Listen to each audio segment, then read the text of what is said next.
ವಿಜಯಪುರದಲ್ಲಿ ಉದ್ಯೋಗದ ಆಮಿಷ ಒಡ್ಡಿ ಹಣ ವಸೂಲಿ, ದ್ರಾವಿಡ ವಿದ್ಯಾರ್ಥಿ ಪರಿಷತ್ನಿಂದ ಧರಣಿ ಸತ್ಯಾಗ್ರಹ, ಯುವಜನರು ಹಾಗೂ ವಿದ್ಯಾರ್ಥಿಗಳಿಗೆ ಕಿರುಕುಳ ನೀಡಿದವರ ವಿರುದ್ಧ ಕ್ರಮಕ್ಕೆ ಆಗ್ರಹ.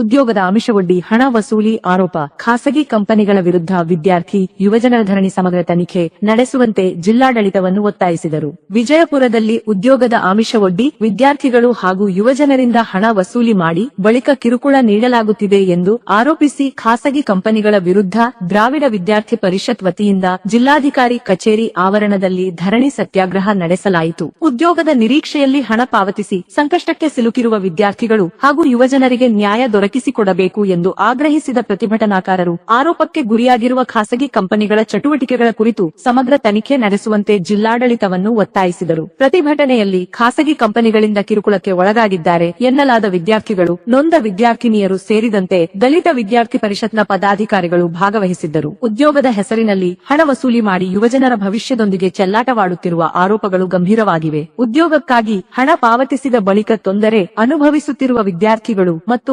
ಯುವಜನರ ಅಹವಾಲುಗಳನ್ನು ಜಿಲ್ಲಾಡಳಿತ ತಕ್ಷಣ ಆಲಿಸಿ ಸೂಕ್ತ ಪರಿಹಾರ ಹಾಗೂ ನ್ಯಾಯ ಒದಗಿಸಬೇಕು ಎಂದು ಪ್ರತಿಭಟನಾಕಾರರು ಒತ್ತಾಯಿಸಿದರು. ಆರೋಪಿತ ಖಾಸಗಿ ಕಂಪನಿಗಳ ವಿರುದ್ಧ ನಿಷ್ಪಕ್ಷಪಾತ ತನಿಖೆ ನಡೆಸಿ ಆರೋಪಗಳು ಸಾಬೀತಾದಲ್ಲಿ ತಪ್ಪಿತಸ್ಥರ ವಿರುದ್ಧ ಕಠಿಣ ಕಾನೂನು ಕ್ರಮ ಕೈಗೊಳ್ಳಬೇಕು. ಉದ್ಯೋಗದ ಹೆಸರಿನಲ್ಲಿ ನಿರುದ್ಯೋಗಿ ಯುವಜನರನ್ನು ವಂಚಿಸುವ ಯಾವುದೇ ರೀತಿಯ ಚಟುವಟಿಕೆಗಳಿಗೆ ಕಡಿವಾಣ ಹಾಕಬೇಕು ಎಂದು ಆಗ್ರಹಿಸಲಾಯಿತು. ನೊಂದ ವಿದ್ಯಾರ್ಥಿಗಳು ಹಾಗೂ ಯುವಜನರಿಗೆ ನ್ಯಾಯ ದೊರಕುವವರೆಗೆ ಪ್ರಕರಣವನ್ನು ನಿರ್ಲಕ್ಷಿಸದೆ ಜಿಲ್ಲಾಡಳಿತ ಗಂಭೀರವಾಗಿ ಪರಿಗಣಿಸಬೇಕು. ಉದ್ಯೋಗದ ಕನಸು ಕಾಣುತ್ತಿರುವ ಯುವಜನರನ್ನು ವಂಚನೆ ಮತ್ತು ಶೋಷಣೆಯಿಂದ ರಕ್ಷಿಸಲು ಅಗತ್ಯ ಕ್ರಮಗಳನ್ನು ಕೈಗೊಳ್ಳಬೇಕು ಎಂದು ಧರಣಿ ನಿರತರು ಒತ್ತಾಯಿಸಿದರು.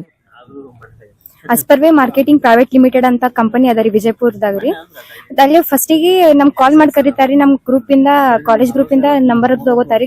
ನಂಬರ್ ತಗೊಂಡಾದ್ಮೇಲೆ ಒಬ್ಬೊಬ್ರಿಗೆ ಕಾಲ್ ಮಾಡ್ತಾರಿ. ಕಾಲ್ ಮಾಡಿ ಹಿಂಗ ಈ ತರ ವರ್ಕ್ ಅದ, work file management, CIG management, brand promoting ಅಂತ ವರ್ಕ್ ಇರತ್ತೆ, ವೆಬ್ಸೈಟ್ ಥ್ರೂ ವರ್ಕ್ ಮಾಡೋದಿರ್ತದೆ, ಎಲ್ಲೂ ಹೋಗುದಿಲ್ಲ ಏನಿಲ್ಲ ಅಂತ ಹೇಳಿ ಟ್ರೈನಿಂಗ್ ಫೀಸ್ 2000 ತುಂಬಿಸ್ಕೋತಾರಿ. ತುಂಬಿಸ್ಕೋದ ಆದ್ಮೇಲೆ ನಮ್ ಟ್ರೈನಿಂಗ್ ಕರೀತಾರಿ. ಟ್ರೈನಿಂಗ್ ಕರೆದ ಅಲ್ಲಿ 4 days ಟ್ರೈನಿಂಗ್ ಕೊಡ್ತಾರಿ. ಟ್ರೈನಿಂಗ್ ದಾಗ ಸಿಸ್ಟಮ್ ಬಗ್ಗೆ ಹೇಳ್ತಾರಿ. ಹೇಳಿ ಥರ್ಡ್ ಡೇ ಪರ್ಚೇಸಿಂಗ್ ಶೋ ಮಾಡಾದ್ಮೇಲೆ ನಮ್ 52,000 ತುಂಬೇಕಂತ ಹೇಳಿ ಅಪ್ರೂವಲ್ ಅದು ಪಾಸ್ ಆಗೋದು ಅಂದ್ರೆ ಅವ್ರ 52,000 ಕಂಪಲ್ಸರಿ ತುಂಬಿಸ್ಕೋತಾರಿ ಸರ್.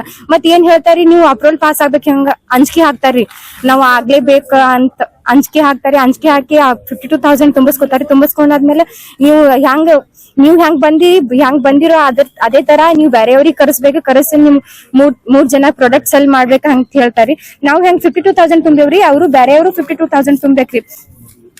ಎಷ್ಟೊಂದ್ ಜನ ರೀ ಸರ್, ಅವ್ರಿಗೆ ಸರಿಯಾಗಿ ಊಟ ಅದು ಅವ್ರಿಗೆ ಫಸ್ಟ್ ಹೇಳುವಾಗ ಅವ್ರಿಗೆ ಕರಿಯೋವಾಗ ಹೇಳ್ತಾರ್ರಿ, ನಿಮ್ಗ ಊಟ 3 ಟೈಮ್ ಊಟ ಕೊಡ್ತೀವಿ, ರೂಮ್ ಫ್ರೀ ಇರ್ತದ ಹಿಂಗೆಲ್ಲಾ ಹೇಳಿ ಆಮೇಲೆ ಅಲ್ಲಿ ಜಾಯಿನ್ ಆದ್ಮೇಲೆ ಹೇಳ್ತಾರಿ, ಇದು ಏನು ಇಲ್ಲ, ನಿಮ್ ನೈಟ್ 1 ಟೈಮ್ ಅಷ್ಟ ಊಟ ಕೊಡ್ತೀವಿ ಹಂಗೆಲ್ಲಾ ಮಾತಾಡ್ತಾರ್ರಿ.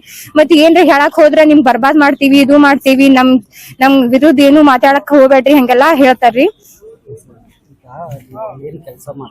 ಹಾ ಸರ್, ಇವಾಗ ನಮ್ ಕರ್ಸವ್ರು 4, ಅವ್ರ ಸುಪ್ರಿಯಾ ಗಿಡ್ಡೆ ಅಂತ ಹುಡುಗಿ ಅದಾಳ್ರಿ, ಆಕಿ ನಂಗ್ ಕರ್ಸಿದಾಕಿ. ಅಂದ್ರ ಅಲ್ಲಿ ಮಾರ್ಕಿಸ್ಗಳು 3 ಜನ ಅದಾರಿ. ಋಷಿಕೇಶ್ ರಾಜ್ಗುರು ಅಂತ್ರಿ, ಮನಿಷಾ ಮಾನ್ವರ್, ಸುಹಾಸಿನಿ ಕೇರೂರ್. ಹಾ ಸರ್, ಹಾ ಸರ್. ಮತ್ತ ಅಲ್ಲಿ ಯಾವ್ದೇ ತರ ಅದು ಆಫೀಸ್ ಅಂತ ಹೇಳಿದ್ರ ಯಾವ್ದೇ ತರ ಚಲೋದಂತ ಏನು ಇಲ್ರಿ. ಅಲ್ಲಿ ಹುಡುಗರು ಒಂಥರ ಇರೋದು ಹಂಗೆಲ್ಲಾ ಮಾಡ್ತಾರಿ. ಹಾ ಸರ್, ಅಂದ್ರೆ ನಮಗ ಅವ್ರ ಏನ್ ಹೇಳ್ತಾರಿ, ನೀವ್ ಹೆಂಗ್ ಬಂದಿರಲ್ಲ ನಾವು ಎಲ್ಲಾ ನಂಬರ್ಸ್ ಅದು ಕೊಡ್ತೀವಿ, ನಂಬರ್ ಈ ತರ ಅವ್ರಿಗೆ ಕಾಂಟ್ಯಾಕ್ಟ್ ಮಾಡ್ರಿ, ಮೆಸೇಜ್ ಮಾಡ್ರಿ ಅಂತ ಹೇಳಿ ಹೇಳ್ಕೊಡ್ತಾರಿ. ಮೆಸೇಜ್ ನೀವು ಹುಡುಗಿಯರಾಗಿ ಹುಡುಗರಿಗೆ ಕರ್ಸಿದ್ರ ಅವ್ರೇನ್ ಬರಲ್ಲೇನ ಹಿಂಗೆಲ್ಲಾ ಹೇಳ್ತಾರ. ಹಾ ಸರ್, ಹಾ ಸರ್, ಹಾ ಸರ್, ಹಾ ಸರ್. ಒಟ್ಟು 52,000 12,000 ಪರ್ಚೇಸಿಂಗ್ ಇರತ್ರಿ, ಬೇರೆಯವನ್ನ ಮತ್ತೆ ಫ್ರಾಂಚೈಸ್. ಹಾ ಸರ್, ಪ್ಯಾಕೇಜ್ ಅಂತ ನಾವು 52,000 ಕಟ್ಟಿದ್ರೆ ನಮ್ಗೆ ಆಮೇಲೆ ಶಾಪಿಂಗ್ ಮಾಡ್ಕೊಳ್ತೀವಿ. ಅಂದ್ರೆ 52,000 ತುಂಬಿದ್ರೆ ನಮ್ಗೆ 12,000 ಸಿಗತ್ರಿ. 12,000 ತುಂಬಿದ್ರೆ ನಮ್ಗ 1,000 ಅಷ್ಟ ಇನ್ಕಮ್ ಬರ್ತದೆ. Yes sir, change system. ಮತ್ತೆ ಅವ್ರ ಟ್ರೈನಿಂಗ್ ಕೊಡುವಾಗ ಏನು ಈ ತರ ಚೇಂಜ್ ಸಿಸ್ಟಮ್ ಅದ ಅಂತ ಏನು ಹೇಳಲ್ರಿ, ಅಡ್ವಾನ್ಸ್ ಮ್ಯಾಟ್ರಿಕ್ ಸಿಸ್ಟಮ್ ಅಂತ ಹೇಳ್ತಾರ್ರಿ, ಆಮೇಲೆ ಚೇಂಜ್ ಸಿಸ್ಟಮ್ ಏರಿ ಅದು. ಹಾ ಸರ್, ನಮ್ಮ ಹೆಸರು ವಿಜಯಲಕ್ಷ್ಮಿ ಚವ್ಹಾಣ್.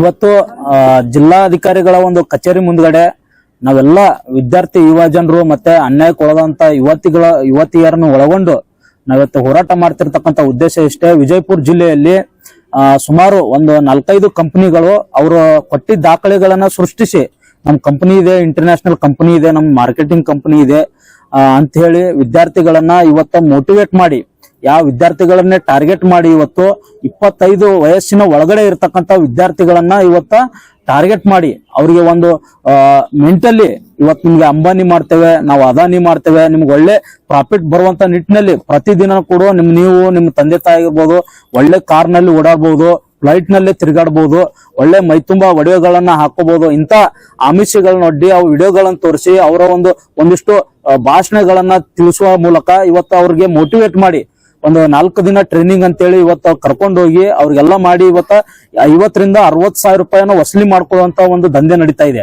ಇವತ್ತು ಇಷ್ಟೇ ಈ ದಂಧೆ ಉದ್ದೇಶ ಏನಪ್ಪಾ ಅಂತಂದ್ರೆ ಇವತ್ತು ವಿದ್ಯಾರ್ಥಿಗಳು ಹೇಳಂಗಿಲ್ಲ ಅವರು ಮೊದಲೇಗಾಗಿ ಯಾವ ಉದ್ದೇಶ ಇದೆ ಏನು ಅಂತ ಹೇಳಿ. ಇವತ್ತು ದುಡ್ಡು ಇಸ್ಕೊಂಡ್ ಬಳಕ ಮತ್ತೆ ಅವ್ರಿಗೆ ಇನ್ನೂ ನೀವು ಒಂದಿಬ್ಬರು ವಿದ್ಯಾರ್ಥಿಗಳನ್ನ ನೀವು ಅಪ್ಲೈ ಮಾಡ್ಬೇಕು, ಅವರಿಂದ ಹಣ ಬಂತುವಪ್ಪ ಅಂತಂದ್ರೆ ನಿಮಗೆ ಪ್ರಾಫಿಟ್ ಆಗ್ತದೆ ಅಂತಕ್ಕಂಥ ಇದು ಚೈನ್ ಸಿಸ್ಟಮ್ ಇದೆ, ಇದು ಒಂದು ಮಾರ್ಕೆಟಿಂಗ್ ರೂಲ್ ಇದೆ ಅಂತೇಳಿ ಬಾಂಡ್ ಕೂಡ ಮಾಡಿಸ್ಕೊಂಡು ಇವತ್ತೇನು ಅನ್ಯಾಯ ಮಾಡ್ತಾ ಇದ್ದಾರೆ ವಿದ್ಯಾರ್ಥಿಗಳು, ಸಾವಿರಾರು ವಿದ್ಯಾರ್ಥಿಗಳಿಗೆ ಇವತ್ತು ಮೋಸ ಒಳಗಾಗಿದ್ದಾರೆ. ಅವ್ರಿಗೆ ನ್ಯಾಯ ಸಿಗ್ಬೇಕು ಅಂತಕ್ಕಂತ ಒಂದು ಉದ್ದೇಶದೊಂದಿಗೆ ನಾವ್ ಇವತ್ತು ಹೋರಾಟ ಮಾಡ್ತಾ ಇದ್ವಿ. ನಮ್ಮ ಹೋರಾಟ ಇಷ್ಟೇ, ಅಂತ ಕಂಪ್ನಿಗಳು ಇವತ್ತು ವಿಜಯಪುರ ಜಿಲ್ಲೆಯಲ್ಲಿ ಎಷ್ಟಿದಾವೋ ಅವೆಲ್ಲವೂ ಕೂಡ ಬಂದ್ ಆಗ್ಬೇಕು. ಅಲ್ಲಿ ಎಷ್ಟು ಜನ ವಿದ್ಯಾರ್ಥಿಗಳು ಬಂದಿದ್ದಾರೆ, ಎಷ್ಟು ಜನ ಹೋಗಿದ್ದಾರೆ, ಎಷ್ಟೆಷ್ಟು ದುಡ್ಡನ್ನು ಕೊಟ್ಟಿದ್ದಾರೆ, ಪ್ರತಿಯೊಂದು ಕೂಡ ತನಿಖೆ ಆಗ್ಬೇಕು. ಅನ್ಯಾಯಕ್ಕೊಳದಂತ ವಿದ್ಯಾರ್ಥಿಗಳಿಗೆ ಇವತ್ತು ನ್ಯಾಯ ಸಿಗುವ ನಿಟ್ಟಿನಲ್ಲಿ ಕೆಲಸ ಆಗ್ಬೇಕು ಅಂತೇಳಿ ನಮ್ಮ ಒಂದು ಹೋರಾಟ ನಡೀತಾ ಇದೆ. ಬಲಿ ಆಗ್ತಾ ಇದಾರಲ್ಲ, ಬಲಿ ಆಗಿದಾರ ಸುಮಾರು. ಈಗ ನೋಡು, ಒಂದು ಕಂಪನಿ ಇದೆ ಆಸ್ಪೈರ್ ಲಿಮಿಟೆಡ್ ಮಾರ್ಕೆಟಿಂಗ್ ಕಂಪನಿ ಅಂತೇಳಿ.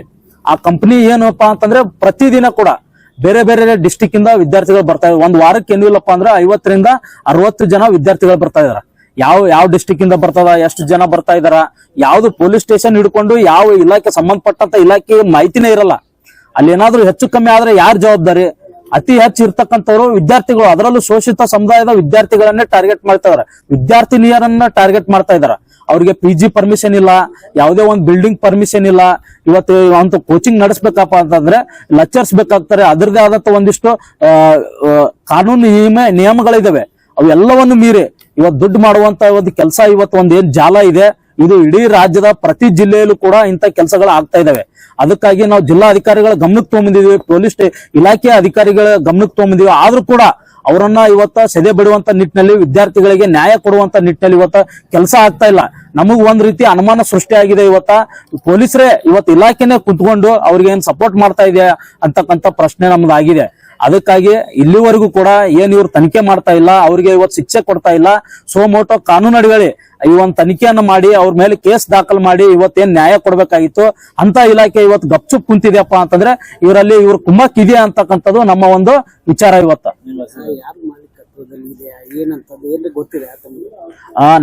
ನನ್ನ ವಿಚಾರ ಇಷ್ಟೇ, ಈ ಕಂಪನಿಯ ಡಾಕ್ಯುಮೆಂಟ್ಸ್ ನೋಡಿದ ಪ್ರಕಾರ ಇಲ್ಲೇ ವಿಜಯಪುರ ಜಿಲ್ಲೆ ಸಂಬಂಧಪಟ್ಟಂತ ಒಬ್ಬ ಮಹಿಳೆ ಸುವಾಸಿನಿ ಅಂತಕ್ಕಂತ ಮಹಿಳೆ ಒಂದು ಹೆಸರಲ್ಲಿ ಈ ಡಾಕ್ಯುಮೆಂಟ್ಸ್ ಮಾಡಿಸಿದ್ದಾರೆ.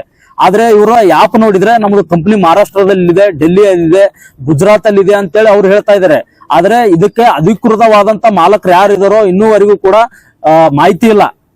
ನಮ್ಮ ಒಂದು ಬ್ರಾಂಚ್ ಇದು ಬರೇ ಒಂದು ವಿಜಯಪುರ ನಡೀತಕ್ಕಂಥ ಬ್ರಾಂಚ್ ಅಂತ ಹೇಳ್ತಾ ಇದಾರೆ. ನಮ್ಮ ಮೇನ್ ಬ್ರಾಂಚ್ ಮಹಾರಾಷ್ಟ್ರದಲ್ಲಿದೆ, ಬಾಂಬೆಯಲ್ಲಿದೆ ಅಂತ ಹೇಳ್ತಾ ಇದಾರೆ. ಆದ್ರೆ ಇಲ್ಲಿವರೆಗೂ ಕೂಡ ಇದರ ಮೇನ್ ಮಾಲಕರು ಯಾರು, ಇದರ ಅಕೌಂಟಬಿಲಿಟಿ ಏನು, ಇದ್ರ ಉದ್ದೇಶ ಏನು, ಯಾವುದು ಕೂಡ ಸ್ಪಷ್ಟತೆ ಇಲ್ಲ. ಒಂದ್ ಕಡೆ ನಿರುದ್ಯೋಗಿ ರೀತಿ ಮಹಿಳಾ ಅಂದ್ರೆ ವಿದ್ಯಾರ್ಥಿನಿಯರು ಬಲಿ ಆಗ್ತಾ ಇದ್ದಾರೆ. ಅವ್ರು ಟಾರ್ಗೆಟ್ ಮಾಡೋದೇ ನಿರುದ್ಯೋಗಿ ಯುವಕರನ್ನ ಮತ್ತೆ ಯುವತಿಯರನ್ನ. ಅದರಲ್ಲೂ ವಿಶೇಷವಾಗಿ ಈ ಬಡ ಕುಟುಂಬದಲ್ಲಿ ಇರ್ತಾರಲ್ಲ, ಈ ಮಿಡಲ್ ಕ್ಲಾಸ್ ಫ್ಯಾಮಿಲಿ ಅಂತ ಹೇಳಿ ಇರ್ತಾರಲ್ಲ, ಅವ್ರಿಗೆ ಆಮಿಷ ಒಡ್ಡಿ ಅವರನ್ನೇ ಟಾರ್ಗೆಟ್ ಮಾಡೋದು. ವಿದ್ಯಾರ್ಥಿಗಳು ಎಲ್ಲಿ ಬಸ್ ಸ್ಟ್ಯಾಂಡ್ ಅಲ್ಲಿ ಸಿಗ್ತಾ ಇದ್ರೆ ಅಲ್ಲಿ ಹೋಗಿ ಅಪ್ರೋಚ್ ಆಗೋದು, ಸೋಷಿಯಲ್ ಮೀಡಿಯಾ ಮೂಲಕ ಅವರಿಗೆ ಅಪ್ರೋಚ್ ಆಗೋದು, ಯಾರು ಈಗ ಫ್ಯಾಮಿಲಿ ಬ್ಯಾಕ್ ಗ್ರೌಂಡ್ ಅನ್ನ ತಿಳ್ಕೊಳ್ಳೋದು, ಅಂತವೆಲ್ಲ ಮಾಡಿ ಅವ್ರಿಗೆ ಮೋಟಿವೇಟ್ ಮಾಡುವಂತದ್ದು, ಅವರು ಫ್ರೆಂಡ್ಶಿಪ್ ಮಾಡುವಂತದ್ದು ಮಾಡಿ ಇವತ್ತೇ ಮೋಸಕ್ಕೆ ತಳ್ಳುವಂತ ಒಂದು ಕೆಲಸಗಳು ನಡೀತಾ ಇದಾವೆ. ಅದಕ್ಕಾಗಿ ನಮ್ಮ ವಿಚಾರ ಇಷ್ಟೇ, ವಿದ್ಯಾರ್ಥಿಗಳಿಗೆ ನ್ಯಾಯ ಸಿಗಬೇಕು. ಇಂತ ಮೋಸಕ್ಕೆ ಒಳಗಾಗದ ರೀತಿ ಕಾನೂನಿನಲ್ಲಿ ಇಂಥ ಸಂಸ್ಥೆಗಳು ಬಂದ್ ಆಗ್ಬೇಕು ಅಂತಕ್ಕಂಥ ಉದ್ದೇಶ. ಪ್ರಾಡಕ್ಟ್ ಮಾರಾಟ ಮಾಡ್ಲಾತಿದಾರಲ್ಲ, ಇದು ಲೇಡೀಸ್ ಐಟಮ್ ಜಾಸ್ತಿ ಇದಾವ. ಬೈ ಚಾನ್ಸ್ ನಾಳೆ ಅನಾಹುತ ಆದ್ರೆ ಆಕ್ಷನ್ ಆದ್ರೆ ಅದು ಕೂಡ ಒಂದು ಈ ಎಷ್ಟೋ ವಿದ್ಯಾರ್ಥಿಗಳಿಗೆ ಇದರಿಂದ ತಮ್ಮ ಬಾಡಿ ಎಷ್ಟೋ ಜನ ರಿಯಾಕ್ಷನ್ ಆಗಿದೆ. ಅದು ಕೂಡ ನಾವು ಅವ್ರ ಗಮನಕ್ಕೆ ತಗೊಂಡ್ಬಂದಿದೀವಿ. ಎಷ್ಟೋ ಸಮಸ್ಯೆಗಳನ್ನ ಇವು ಪ್ರಾಡಕ್ಟ್ ಎಲ್ಲವೂ ಕೂಡ ಒಂದಿಷ್ಟು ಡೂಪ್ಲಿಕೇಟ್ ಇದಾವು. ಅವು ಇವರೇ ತಯಾರು ಮಾಡ್ತಿದಾರೋ ಏನ್ ಬೇರೆ ಬೇರೆ ಕಂಪ್ನಿಗಳಿದಾವು, ಏನು ಕೂಡ ಸಂಬಂಧ ಇಲ್ಲ. ಒಂದ್ ಹೆಸರಿಲ್ಲ ಕಂಪ್ನಿದು, ಎಷ್ಟು ಪ್ರಾಡಕ್ಟ್ ಇದ್ರ ಮೇಲೆ ಆ ಕಂಪ್ನಿದು ಡೇಟ್ ಡಿಬರ್ ಆಗಿದೋ, ಡೇಟ್ ಇದೆಯೋ ಏನು ಕೂಡ ಇಲ್ಲ. ಸುಮ್ನೆ ಹೇಳ್ಕೊಂಡು ಈ ರೀತಿ ಎಲ್ಲಾ ವಿದ್ಯಾರ್ಥಿಗಳಿಗೆ ಮೋಸ ಮಾಡುವಂತ ನಿಟ್ಟಿನಲ್ಲಿ ನಮ್ಮ ಮಾರ್ಕೆಟಿಂಗ್ ಅಂತೇಳಿ ಇವೆಲ್ಲ ಡೂಪ್ಲಿಕೇಟ್ ಸಾಮಾನುಗಳನ್ನು ಕೊಟ್ಟು ಇವತ್ತ ಮೋಸ ಮಾಡ್ತಾ ಇದ್ದಾರೆ. ನಾನು ವಿದ್ಯಾರ್ಥಿ ಯುವ ಜನರಿಗೆ ಕೇಳ್ಕೊಳ್ಳೋದಿಷ್ಟೇ, ಇಂಥ ಕಂಪ್ನಿಗಳಿಗೆ ಯಾರು ಕೂಡ ಮೋಸ ಹೋಗ್ಬೇಡ್ರಿ. ನಿಮ್ಮ ಸುತ್ತಮುತ್ತಲು ಇಂಥವ್ರು ಯಾರಾದ್ರೂ ಅಪ್ರೋಚ್ ಆದ್ರಪ್ಪ ಅಂತಂದ್ರೆ, ನಿಮ್ಮ ಒಂದು ಸಂಪರ್ಕ ಬಂದ್ರಪ್ಪ ಅಂತಂದ್ರೆ ನಿಮ್ಮ ಸಮೀಪದಲ್ಲಿ ಇರ್ತಕ್ಕಂತ ಪೊಲೀಸ್ ಸ್ಟೇಷನ್ಗೆ ನೀವು ಮಾಹಿತಿ ನೀಡಿ. ಇಲ್ಲಪ್ಪ ಅಂತಂದ್ರೆ ನೀವು ಇಂಥ ಚಾನೆಲ್ಗಳ ಮೂಲಕ ಮಾಹಿತಿಯನ್ನು ಪಡೆದುಕೊಳ್ಳಿ. ನಮ್ದು ಕೂಡ ವಿದ್ಯಾರ್ಥಿ ಪರಿಷತ್ ನಾವು ಕೂಡ ಮನವಿ ಮಾಡ್ಕೋತೀವಿ, ನಮ್ಗ ಗಮನಕ್ಕೆ ಕೂಡ ತಗೊಂಬರ್ರಿ. ನಮ್ದು ಉದ್ದೇಶ ಇಷ್ಟೇ, ಯಾರು ಕೂಡ ಮೋಸಕ್ಕೊಳಗಾಗ್ಬಾರ್ದು. ಅದಕ್ಕಾಗಿ ನೀವೆಲ್ಲರೂ ಕೂಡ ಯಾರ್ಯಾದ್ರೂ ಮೋಸಕ್ಕೊಳಗಾಗಿದ್ರೆ ನಮ್ಮ ಸಂಪರ್ಕ ಮಾಡ್ರಿ ಅಂತೇಳಿ ಈ ಮೂಲಕ ನಿಮ್ಗೆ ಕೇಳ್ಕೊತಾ ಇದ್ದೀನಿ. ಅಕ್ಷಯ್ ಕುಮಾರ್, ದ್ರಾವಿಡ ವಿದ್ಯಾರ್ಥಿ ಪರಿಷತ್, ವಿಜಯ. ಇವತ್ತು ಏನು ವಿಜಯಪುರ ಜಿಲ್ಲೆಯಲ್ಲಿ ಏನೋ ಒಂದು ಅಕ್ರಮ ಒಂದು ಏನು ಪಿರಮಿಡ್ ರೀತಿಯಲ್ಲಿ ಅಂದ್ರೆ ಒಬ್ಬ ವಿದ್ಯಾರ್ಥಿ ಸೇರಿದ ಬಳಿಕ ಅವ್ರಿಗೆ ಮತ್ತೆ 5 ವಿದ್ಯಾರ್ಥಿಗಳು ಬಂದು ಸೇರಿಸ್ರಿ, ಅವಾಗ ನಿಮಗೆ ಇನ್ಕಮಿಂಗ್ ಬರ್ತದ. ಮತ್ತು ಸಾಕಷ್ಟು ನೀವು ಅಂಬಾನಿ, ಅದಾನಿ ಮತ್ತು ಬಿಲ್ ಗೇಟ್ಸ್ ತರ ಆತ್ರಿ ಅಂತೇಳಿ ಸುಳ್ಳು ಭರವಸೆಗಳು, ಕನಸುಗಳು, ಆಸೆಗಳು ತುಂಬಿ ಅವ್ರ ಬಡ ವಿದ್ಯಾರ್ಥಿಗಳ ಹತ್ರ ಮತ್ತು ವಿಶೇಷವಾಗಿ ಮಹಿಳೆಯರ ಹತ್ರ ಮತ್ತು ಅದರಲ್ಲೂ ಗ್ರಾಮೀಣ ಮಹಿಳೆಯರ ಒಂದ್ ಏನು ಅಮಾಯಕ ಕುಟುಂಬಗಳು ಇರ್ತಾರೋ, ಪಾಲಕರು ಇರ್ತಾರೋ, ಅವ್ರು ಸಾಲ ಸೂಲ ಮಾಡಿ ಅವ್ರ ಏನಪ್ಪಾ ಮಕ್ಕಳಿಗೆ ಏನೋ ಭರವಸೆ ತುಂಬಿ ನಿಮ್ಮ ಲಕ್ಷಾಂತರ ರೂಪಾಯಿ ಹಣ ಬರ್ತದ, ನೀವು ಹಣವನ್ನು ತುಂಬಿ ಮತ್ತ ಈ ಒಬ್ಬರು ಬಂದ್ ಸೇರಿದ ಬಳಕ ಮಿನಿಮಮ್ 1 ಮತ್ತ 5 ಜನ ತಂದು ಸೇರಿಸಿದ್ರೆ ನಿಮ್ಗೆ ಅವಾಗಿನಿಂದ ನಿಮ್ಗೆ ಏನ ಪೇಮೆಂಟ್ ಶುರು ಆಗ್ತದ ಅಂತ ಹೇಳಿ ಈ ತರ ಏನದ ಸುಮಾರು ಈಗ 100 ವಿದ್ಯಾರ್ಥಿಗಳಿಗೆ ಈ ತರ ಜಿಲ್ಲೆಯಲ್ಲಿ ಅಕ್ರಮ ಇದೊಂದು ವ್ಯವಸ್ಥಿತ ಜಾಲ ಶುರುವಾಗಿದೆ. ಇವತ್ತ ದಿನದ ಅಂತಕ್ಕಂಥದ್ದು ಅಷ್ಟು ಶೋಷಣೆ ಮಾಡಿದ್ದಾರೆ. ಈ ಬಿಜಾಪುರ ಜಿಲ್ಲೆಯಲ್ಲಿ ಕಾರ್ಯನಿರ್ವಹಿಸುವ wisdom views wellness and business training centre ಅನ್ನೋದು ಆಸ್ಪೈರಿಂಗ್ ಮಾರ್ಕೆಟಿಂಗ್ ಪ್ರೈವೇಟ್ ಲಿಮಿಟೆಡ್ ಮತ್ತು DCC ಟ್ರೈನಿಂಗ್ ಸೆಂಟರ್ಗಳು ಅಂತಕ್ಕಂಥದ್ದು ಬೇರೆ ಬೇರೆ ಒಂದೇ ಕಂಪನಿಗಳು ಆದ್ರೆ ಬೇರೆ ಬೇರೆ ತರ ಹೆಸರನ್ನು ಇಟ್ಕೊಂಡು ಇಂತ ಅಕ್ರಮ ಜಾಲ ಇಲ್ಲಿ ಬಿಜಾಪುರ ಕಾರ್ಯನಿರ್ವಹಿಸ್ತಿದೆ. ಜಿಲ್ಲಾಧಿಕಾರಿಗಳು, ಮಾನ್ಯ ಜಿಲ್ಲಾ ಪೊಲೀಸ್ ಅಧಿಕಾರಿಗಳು ಈ ನಿಟ್ಟಿನಲ್ಲಿ ಆದಷ್ಟು ಬೇಗ ಎಚ್ಚೆತ್ಕೊಂಡು ಅವ್ರನ್ನ ಕಡಿವಾಣ ಹಾಕ್ಬೇಕು. ಅವ್ರ ಮೇಲೆ ನಾನ್ ಕೇಸ್ಗಳು ಹಾಕಿ ಅವ್ರನ್ನ ಒಳಗ್ ಹಾಕುವಂತದ್ದು ಕಠಿಣ ಕ್ರಮ ಜರುಗಿಸದೇ ಇದ್ರೆ ಈ ನಿಟ್ಟಿನಲ್ಲಿ ನಾವು ಇವತ್ತಿನಿಂದ ಪ್ರಾರಂಭವಾದ ಧರಣಿ ನ್ಯಾಯ ಸಿಗುವವರೆಗೂ ನಾವು ಯಾವುದೇ ರೀತಿ ಕದಲಲ್ಲ ಅಂತಕ್ಕಂಥ ಸ್ಪಷ್ಟವಾದಂತ ಒಂದು ಮಾತುಗಳಲ್ಲಿ ನಾನು ಹೇಳಕ್ ಸರ್, ಇವು ಯಾವುದೇ ರೀತಿ ಕನ್ಫರ್ಮ್ ಇಲ್ಲ, ಯಾವುದೇ ರೀತಿ ಒಂದು ಏನು ಲೀಗಲ್ ನೋಟಿಸ್ ಇಲ್ಲ, ಒಂದು ಏನು ಆನ್ಲೈನ್ ಬಿಡುಗಡೆ ಆಗಿದ್ದಿಲ್ಲ, ಯಾವುದೇ ಫ್ಯಾಕ್ಟ್ ಚೆಕ್ ಇಲ್ಲ. ಬರೀ ಜಸ್ಟ್ ಏನು ಈಗೇನು ಜಾಲತಾಣದಲ್ಲಿ ಇನ್ಸ್ಟಾಗ್ರಾಮ್, ಫೇಸ್ಬುಕ್ ಆಯ್ತು, ಅಲ್ಲೇನೆ ಒಂದು ಯಾವುದೇ ರೀತಿಯ ಒಂದು ಮೊಬೈಲ್ ಸಂಖ್ಯೆ ಇಲ್ಲದೇನೆ ಬರೀ ಕೇವಲ ಒಂದು ಮೆಸೇಜ್ ಮುಖಾಂತರ ಇವರಿಗೆ ಆಮಿಷ ಒಡ್ಡಿ ಕರೆದು ಬರೀ ಇಂತ ಒಂದು ನಿಮ್ಗೊಂದು ಕೆಲಸ ಕೊಡ್ತೀವಿ, ನಿಮ್ಗೆ ಇಷ್ಟು ಹಣ ತುಂಬ್ರಿ, ಅಷ್ಟು ನೀವು ತುಂಬದೆ ಅಲ್ದೇನೆ ನಿಮ್ಮಿಂದ ಒಬ್ಬರಿಂದಾನೇ 5 ಜನ ತರಿಸಿ ನೀವು ತುಂಬಿಸ್ಬೇಕು. ಆನಂತರ ನಿಮ್ಗೆ ಅವ್ರದಲ್ಲೇನೆ ಈಗ ಏನ್ ತಂದು ದುಡ್ಡು ತುಂಬಿರ್ತಾರಲ್ಲ ಅವ್ರ ದುಡ್ಡನ್ನೇ ಇವ್ರಿಗೆ ಅರ್ಧ ಅಮೌಂಟನ್ನೇ ಕಿತ್ತು ಕೊಡೋದು ಮತ್ತು ತಾವು ಅರ್ಧದನ್ನ ಕಿತ್ಕೊಳ್ಳೋದು. ಅಂದ್ರೆ ಇದು ಯಾವುದೇ ರೀತಿ ಏನ್ ಬೇಸ್ಲೆಸ್ ಪ್ರೋಗ್ರಾಮ್ ಇದಕ್ಕೆ ಯಾವುದೇ ರೀತಿಯ ಸರ್ಕಾರದ್ದು ಏನು ಇದಕ್ಕೆ ಬೇಸ್ ಇಲ್ಲ. ಮತ್ತು ಇವರು ಅಕ್ರಮವಾಗಿ ಇದನ್ನ ವ್ಯವಸ್ಥಿತ ಯಾವುದೇ ರೀತಿ ಅವರಲ್ಲಿ ದಾಖಲೆಗಳಿಲ್ಲ, ಯಾವುದೇ ರೀತಿ ಒಂದು ಏನು GST ಇಲ್ಲ, ಯಾವುದೇ ಪ್ರತಿಯೊಂದನ್ನು ಸಹಿತ ಯಾವುದೇ ಇಲ್ಲ. ವಿದ್ಯಾರ್ಥಿಗಳ ಹತ್ರ ಅಕ್ಷರಶಃ ಒಂದು ಏನು ಕೊಳ್ಳೆ ಬಿಡುವಂತದ್ದು ಸರ್ಕಾರದ ಮಾನ್ಯತೆ ಪಡೆದತೆ ಇಲ್ಲ ಸರ್. ಇದು ಯಾವುದೇ ರೀತಿ ಮಾನ್ಯತೆನೇ ಇಲ್ಲ. ಇವ್ರು ಯಾವುದೇ ರೀತಿ ಇವ್ರ ಮೂಲತಃ ಹೇಳ್ಬೇಕು, ಇವು ಎಲ್ಲ ಕಂಪನಿಗಳು ಮಹಾರಾಷ್ಟ್ರದ ಸರ್. ಇಲ್ಲಿ ಅಗ್ರಿಮೆಂಟ್ ಮಾಡ್ಕೊಂಡಿದ್ದ ಸರ್. ಅಂದ್ರೆ ವಿದ್ಯಾರ್ಥಿಗಳ ಹತ್ರ ಶೋಷಣಾತ್ಮಕವಾಗಿ ನಾವು ಇದಕ್ಕೇನು ಸಂಬಂಧಪಟ್ಟದ್ದು ನಾವೇ ಹೊಣೆ, ಇದಕ್ಕೇನು ಸಂಬಂಧ ಇಲ್ಲ. ಇದಕ್ಕೆ ನಾವು ಏನದ ಇದು ಏನೇ ಪ್ರಾಡಕ್ಟ್ ಇದ್ರು ನಾವು ಇದು ತುಂಬಲಕ್ ರೆಡಿ ಇದೀವಿ. ಈ ತರ ಆಮಶ್ಯ ಫಸ್ಟ್ ಏನ್ ಹೇಳ್ತಾರೆ ಸರ್, ಇದು ಒಬ್ಬೊಬ್ರಿಗೆ ಏನದ ನೀವು ಓದ್ಲೇಬೇಡ್ರಿ, ಬರೀ ನಮ್ ಕಂಪನಿಗೆ ನಿಮ್ಮನ್ನ ಬಿಲ್ ಗಡಿಸ್ತಾರ ಮಾಡ್ತೀವಿ. ನೀವು ಮತ್ತೆ ಅಷ್ಟೇ ಅಲ್ದೇನೆ ಕೂಡ ಹಾಕಿ ಸೆಟ್ರಸ್ ಒಳಗಡೆ ಹಾಕಿ ಇವ್ರನ್ನ 5 ದಿನಗಟ್ಲೆ ಹೊರಗೆ ಬಿಟ್ಟಿಲ್ಲ ಸರ್. ಸರ್ವಮಂಗಳ ಮಾಂಗಲ್ಯೆ ಶಿವೆ ಸರ್ವಾರ್ಥ ಸಾಧಿಕೆ ಶರಣ್ಯೆ ತ್ರಯಂಬಕೆ ದೇವಿ ನಾರಾಯಣಿ ನಮೋಸ್ತುತೆ. ಯಾವುದೇ ಹಳ್ಳಿ, ತಾಲೂಕು, ಜಿಲ್ಲೆ, ಸ್ಥಳದಿಂದ ಕರೆ ಮಾಡಿದರೆ ಫೋನಿನ ಮೂಲಕ ಪರಿಹಾರ. ಫೋನಿನ ಮೂಲಕ ನಿಮ್ಮೆಲ್ಲ ಸಮಸ್ಯೆಗಳಿಗೆ ಪರಿಹಾರ ನೀಡುತ್ತಾರೆ ಪಂಡಿತ್ ರಾಘವೇಂದ್ರ ಜೋಶಿ. ಸಂಪರ್ಕಿಸಿ ಮೊಬೈಲ್ ನಂಬರ್ 9901238550.